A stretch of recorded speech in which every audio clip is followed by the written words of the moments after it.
The school was never meant to be occupied at night. It stood alone at the edge of a rural county road, surrounded by open fields, low tree lines, and long stretches of darkness where artificial light did not reach. During the day, it functioned like any other small public school in the region. Classrooms, hallways, a gymnasium, a modest administrative wing. After sunset, the building became something else entirely. Silent, hollow, exposed.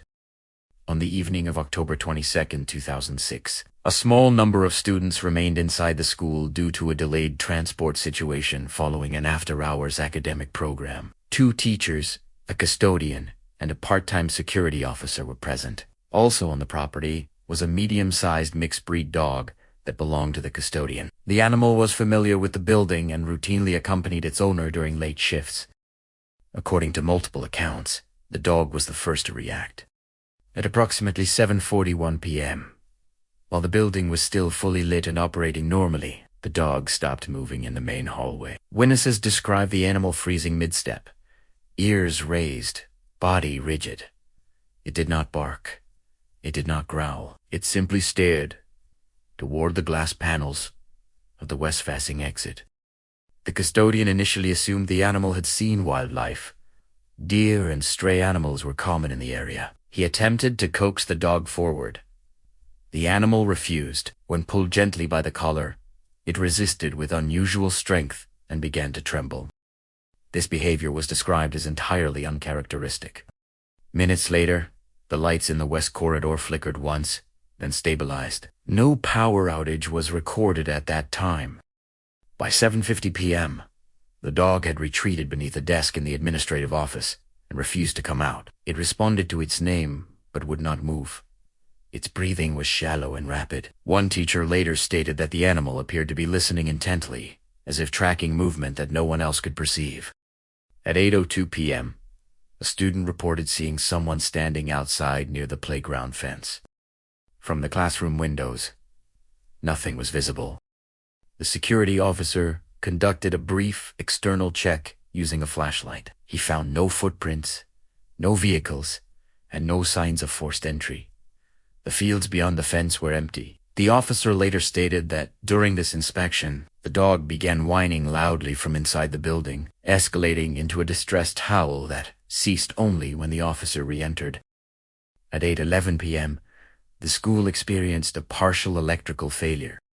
Lights in several rooms dimmed simultaneously. Emergency lighting activated in the hallways. The public address system emitted a brief burst of static before falling silent. Attempts to contact local authorities using a landline were unsuccessful. The line remained open but produced no dial tone. At this point, staff initiated an internal lockdown protocol. Classroom doors were closed. Students were instructed to sit on the floor away from windows. Window shades were lowered where possible. The decision was made to wait until communication could be restored. The dog refused to stay in any single room. It paced the central hallway, nails clicking softly against the tile, stopping frequently to stare toward the same exterior wall. When physically restrained, it struggled violently, exhibiting signs of panic. At approximately 8:26 p.m., one teacher reported hearing a sound from outside the building. It was described not as footsteps, but as pressure, a low, directional presence, as if something large had shifted its weight near the wall. No shadow was visible beneath the doors. No impact was recorded. The students became increasingly distressed. Several began crying quietly. One child asked repeatedly why the dog was afraid. Another stated that it knows we're here. From 8:30 p.m. onward, time perception among those inside the building began to degrade. Wall clocks displayed different times. One digital clock in a classroom froze at 8:33 p.m. and never resumed a normal function. Wristwatches worn by staff members failed to align with one another. Attempts to mark time manually were later described as confusing and unreliable. The dog's behavior intensified.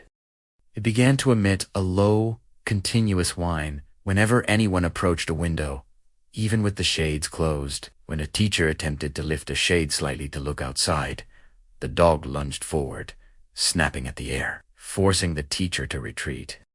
No one saw the creature directly, but everyone agreed on its position. It was outside, it was stationary, and it was watching. At approximately 9:04 p.m., the public address system activated on its own. There was no voice, only an open channel, a faint, irregular distortion that pulsed at intervals. When a teacher attempted to speak into the microphone, the system shut off abruptly. The dog collapsed onto the floor shortly after, pressing its body flat against the tiles. Its eyes remained open. It refused food, water, or physical comfort. Several students later reported a sensation of pressure in their ears.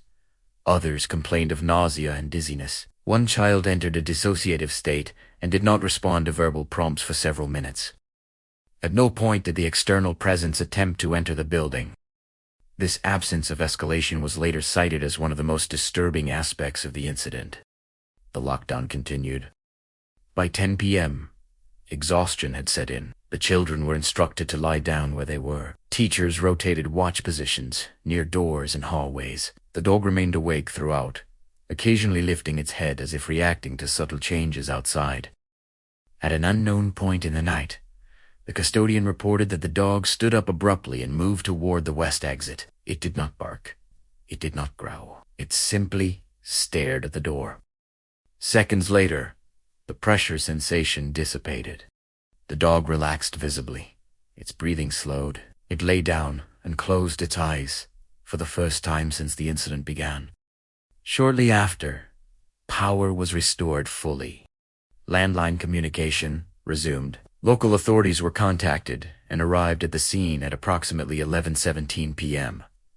A full external sweep found no evidence of trespass, no damage, and no anomalies. Thermal imaging detected nothing unusual. No explanation was provided. Students were released to their guardians. The building was cleared. In the days following the incident, reports continued.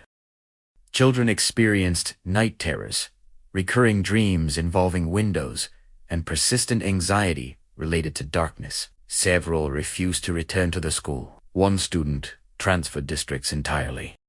The dog's behavior changed permanently. For over a week following the event, it refused to enter the school building. When forced near the west-facing wall, it exhibited signs of extreme distress, including shaking, vocalization, and attempts to flee. At night, it barked at empty space, focusing on areas with no visible stimuli. A veterinary examination found no physical cause. Over time, the behavior diminished, but never fully resolved. The school implemented structural changes the following year. Exterior lighting was increased. Security protocols were updated. The west entrance was permanently sealed and converted into storage space. No official explanation for the incident exists. Case file number 027 was archived with incomplete data. Some testimonies were retracted. Some recordings were lost. No visual confirmation was ever obtained. The dog remains the earliest and most consistent witness. Status: unresolved.